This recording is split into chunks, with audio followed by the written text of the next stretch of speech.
अब हम यहाँ पर बात करते हैं कॉम्प्लेक्स परमानेंट टिश्यू के अंदर फ्लोएम के बाद। जैसा कि आपको पता है कि कॉम्प्लेक्स परमानेंट टिश्यू दो तरीके के होते हैं, जाइलम और दूसरा है हमारे पास बच्चों यहाँ पर फ्लोएम। तो फ्लोएम के बारे में हम लोग बात करते हैं। फ्लोएम भी इम्पोर्टेंट टॉपिक है और जनरली जो फ्लोएम हमारे पास होता है इसका मेन फंक्शन क्या होता है? देखो, it is also living tissue. ये भी एक लिविंग टिश्यू है जिसका फंक्शन होता है दैट कैरी फूड मटेरियल। इसका फंक्शन होता है कैरी फूड मटेरियल्स को कैरी करना। और किस फॉर्म में? Basic in sucrose. सक्रोज एक तरीके की ग्लूकोज होती है बेसिकली, या शुगर। तो सक्रोज की फॉर्म में, ठीक है, कोई दिक्कत नहीं है, ठीक है, ज्यादा कंफ्यूज होने की जरूरत नहीं है। तो ये क्या करता है बेसिकली, दो चीजें होती है। देखो, एक तो होता है मेरे पास सोर्स। सोर्स मतलब कि जहां पर फूड की अवेलेबिलिटी है, जहां पर फूड बन रहा है, सही, यानी कि जहां पर बेसिकली फूड अवेलेबल है उसको मैं बोलता हूँ सोर्स। और उसको ट्रांसपोर्ट करता है सिंक तक, सोर्स टू सिंक। सिंक मतलब कि where it is needed, where it is needed. It is मतलब कि फूड की बात चल रही है, वेयर फूड नीडेड, जहां पर फूड की रिक्वायरमेंट है उसको मैंने यहाँ पर सिंक बोला। तो मटेरियल्स का ट्रांसपोर्ट होता है भैया सोर्स टू सिंक। किस मटेरियल की बात चल रही है? फूड की। और फूड की फॉर्मेशन कहाँ पर होती है? अगर हम लोग देखें तो फूड बनता है प्लांट्स की लीव्स के अंदर, ठीक है जी। तो अगर आप ध्यान से देखेंगे, ये मेरे पास मान लीजिए प्लांट्स की लीव्स है और यहाँ पर अगर फूड बन रहा है तो फूड बेसिकली यहाँ से नीचे भी जाएगा, फूड ऊपर भी जाएगा, हर डायरेक्शन में जाएगा जहां जहां पर भी ब्रांचेस होती है पेड़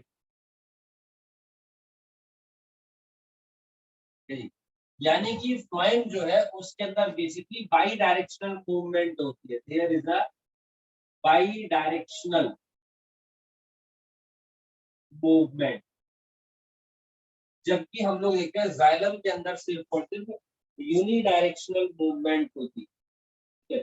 तो फूड की फॉर्मेशन होती है लीव्स में by the process of photosynthesis and it needs to be transported to each and every part of plant body which is facilitated by this conducting tissue that is called the phloem. ठीक है। तो phloem के हमारे पास चार components हैं, इसमें सबसे पहले आता है सीव ट्यूब एलिमेंट्स, ठीक है, जिसके बारे में बात करते हैं हम लोग। सीव ट्यूब एलिमेंट्स के बारे में जब हम बात करते हैं तो हम लोग यहाँ पर देखते हैं, ये मान लीजिए ये सीव ट्यूब एलिमेंट, ये पहला,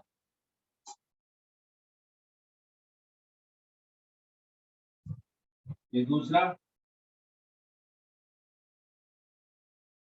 तीसरा, ये चौथा।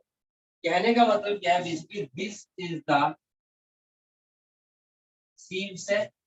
तो सीव सेल मिलकर के पूरा इन्होंने क्या बना दिया? सीव ट्यूब बना दिया। तो सीव सेल ही बेसिकली सीव ट्यूब एलिमेंट्स होते हैं। तो अगर मैं बात करता हूँ इन सीव सेल्स के बारे में, चलिए, तो बेसिकली सीव ट्यूब जो है वो लॉन्ग ट्यूब लाइक स्ट्रक्चर है जो लॉन्गिट्यूडिनल अरेंज है। और यहाँ पर हम लोग क्या देखते हैं कि there is a dense cytoplasm. इनके अंदर डेंस साइटोप्लाज्म होता है, यानी साइटोप्लाज्म की डेंसिटी यहाँ पर काफी आपकी ज्यादा है। ओके ओके ओके, ठीक। And there is a presence of vacuole. यहाँ पर हम लोग क्या देखते हैं कि सेंटर में वैक्यूल प्रेजेंट होता है। This is the vacuole. तो ये हो गया मेरे पास जो रेड कलर में है, ये तो है वैक्यूल प्रेजेंट है यहाँ पर सीड सेल के अंदर। And this is the dense cytoplasm. ये यहाँ पर मेरे पास डेंस साइटोप्लाज्म होता है।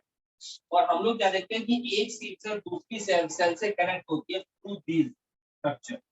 अब ये बेसिकली क्या होती है कि this is called the seed plate. ये सीड प्लेट होती है और इस सीड प्लेट के थ्रू दोनों कनेक्टेड होते हैं। कैसे? क्योंकि सीड प्लेट में होती है पोर्स, जिनको मैं बोलता हूँ यहाँ पर सीड पोर्स। तो जो भी मटेरियल होगा बेसिकली वो क्या होता है, पोर्स की फॉर्मेशन हो रही है। तो वो यहाँ से क्या हुआ जी, जैसे मान लीजिए यहाँ पर हो गई तो इसकी पोर्स से होता हुआ नीचे भी चला जाता है। इसी तरीके के पोर्स हमारे पास ऊपर भी यहाँ पर प्रेजेंट है। जब फूड की फॉर्मेशन होती है यहाँ पर प्रेशर क्रिएट होता है, तो फूड मेरे पास यहाँ से ऊपर भी, आप देखिए दोनों डायरेक्शन में फूड का बेसिकली ट्रांसपोर्टेशन हो रहा है, इसको बाई डायरेक्शनल मूवमेंट। अब सीड ट्यूब से एक ऐसी सेल होती है, सीड सेल एक ऐसी सेल होती है जिनके अंदर न्यूक्लियस प्रेजेंट नहीं होता। यहाँ पर वैक्यूल तो है लेकिन न्यूक्लियस प्रेजेंट नहीं है। तो हाउ इट इज पॉसिबल, कितना मेन फंक्शन फूड के ट्रांसपोर्टेशन, जो एक मेन फंक्शन है उसको ये कैसे परफॉर्म करते हैं, उसको कैसे कोऑर्डिनेट करते हैं यहाँ। ठीक है जी। तो हम लोग क्या देखते हैं, it is associated with the companion cell. यहाँ पर हमारे पास प्रेजेंट है कंपेनियन सेल, जो दूसरा एलिमेंट है यहाँ पर हमारे पास कंपोनेंट है फ्लोएम का, कंपेनियन सेल। तो ये कंपेनियन सेल के न्यूक्लियस को यूज करते हैं फूड को ट्रांसपोर्ट करने में। और ये करता क्या है, ये प्रेशर क्रिएट करने में हेल्प करता है। यहाँ पर ये प्रेशर बनाएगा जिसके से फूड दोनों डायरेक्शन में जाता है, यानी कि प्रेशर ग्रेडियंट को ये मेंटेन करके चलता है। ये फंक्शन होता है। तो बेसिकली कंपेनियन सेल जो होती है, these are the special parenchymatic cell. Parenchymata cell होती है, it is a special parenchymatic cell से बेसिकली यहाँ पर हमारे पास ये, और ये क्लोजली एसोसिएटेड है सीड ट्यूब एलिमेंट्स के साथ, जो कनेक्टेड होती है सीड ट्यूब से बाय सम ओपनिंग्स। ये देखिए, ये देखिए, ये यहाँ पर कुछ ओपनिंग्स होती है, इन्हीं को हम बोलते हैं यहाँ पर पिट फील्ड।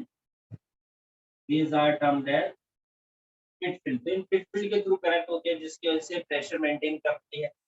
साथ ही साथ मान लीजिए यहाँ पर जाइलम वेसल है, तो जाइलम से वाटर को यहाँ पर छोड़ेगी। सर फ्लोएम में तो वाटर होता ही नहीं है, बिल्कुल यहाँ से वाटर छोड़ेगी लेकिन आगे वाली से वो निकल भी जाता है। तो ये सिर्फ एक तरीके से प्रेशर मेंटेन करने के लिए होता है, जिसको पूरा मॉनिटर करती है कौन, कंपेनियन से।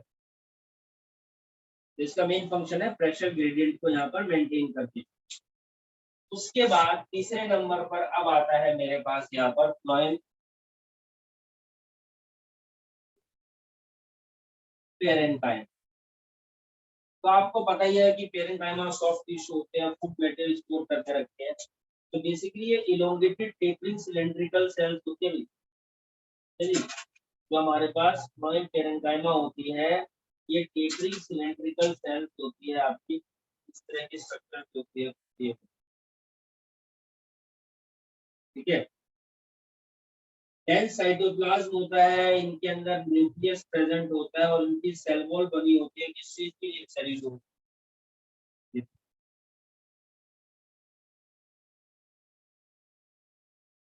सेल वॉल बनी है किस चीज की, सेल्यूलोज की।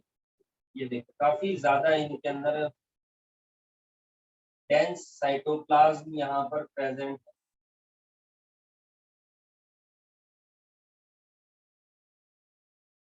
न्यूक्लियस इनके अंदर यहाँ पर पाया जाता है। There is a presence of nucleus in phloem parenchyma. और हम लोग यहाँ पर देखते हैं कि इनके अंदर पिट्स होते हैं। ठीक, इनके अंदर क्या होती है, ओपनिंग्स होती है, देखिए। और दूसरा मान लीजिए फ्लोएम पेरेन्काइमा है, अगर एसोसिएटेड है यहाँ पर, तो ये इनसे कनेक्ट होती है। आप ध्यान से देखेंगे यहाँ पर इनके बीच में कनेक्शन है। This is called the plasmodesmatal connection. मैंने सेल चैप्टर के दौरान आपको बताया था, ये जब दो सेल्स होती है आपस में अटैच होती है तो उनके बीच में कनेक्शन होता है, जो प्लाज्मोडेस्मेटल कनेक्शन कहलाता है, जिसके थ्रू दोनों सेल्स के साइटोप्लाज्म आपस में कनेक्टेड होते हैं, एक दूसरे के अंदर ट्रांसफर कर सकते हैं मटेरियल। तो वो प्लाज्मोडेस्मेटल कनेक्शन हमारा यहाँ पर कहलाता है। उसके अलावा इनका मेन फंक्शन जैसा कि आपको पता है फूड मटेरियल को स्टोर करना। एक तो फंक्शन हो गया store food,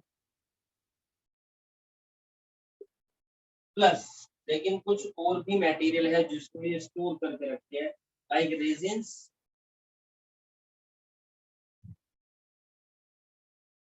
latex and mucilage.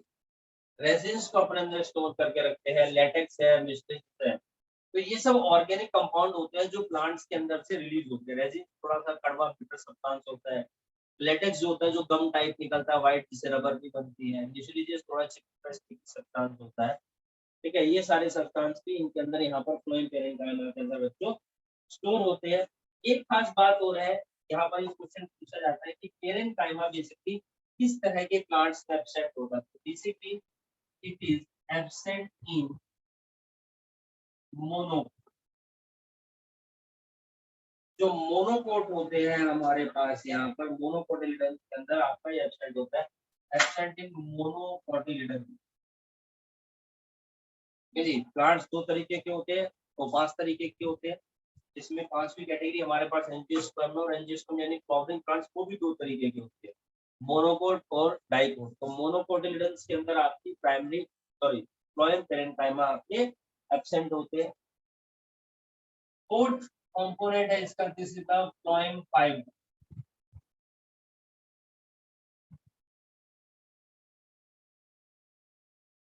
ठीक है, फोर्थ कंपोनेंट है हमारे पास यहाँ पर इसका फ्लोएम फाइबर। तो फ्लोएम फाइबर जो होते हैं इन्हीं को बास्ट फाइबर्स भी बोला जाता है, इन्हीं को फ्लोएम फाइबर्स भी बोलते हैं, और इसी को स्किन फाइबर्स भी बोला जाता है। और ये एक तरीके का प्लांट फाइबर है जो बनता है, कलेक्ट होता है किससे, फ्लोएम से। तो इसी को हम बोलते हैं यहाँ पर plant fibre, also termed as bast fibres और skin fibre. Bast fibre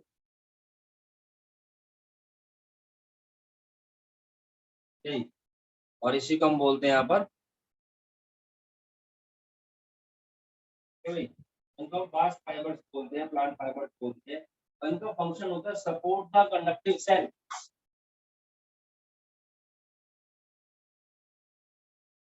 support the conductive cell. जो कंडक्टिव सेल्स होती है हमारे पास यहाँ पर, उनको सपोर्ट करता है and provide strength to the stem also, provide strength to the stem. Stem को स्ट्रेंथ भी यहाँ पर ही आपका प्रोवाइड करता है। Made up of sclerokinetic cell, के अंदर स्क्लेरोकाइनेटिक सेल्स होती है।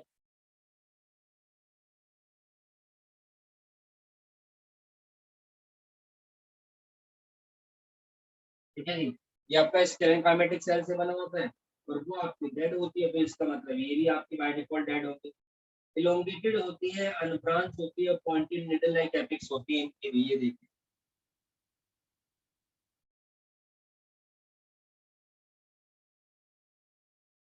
इस तरीके के स्ट्रक्चर से। सेल वॉल थिक होती है थोड़ी, cell wall is quite thick. आपको मैं इसका एग्जांपल बताऊंगा, उससे से आप आइडिया लगा लेंगे। ये पाया जाता है बेसिकली जूट में।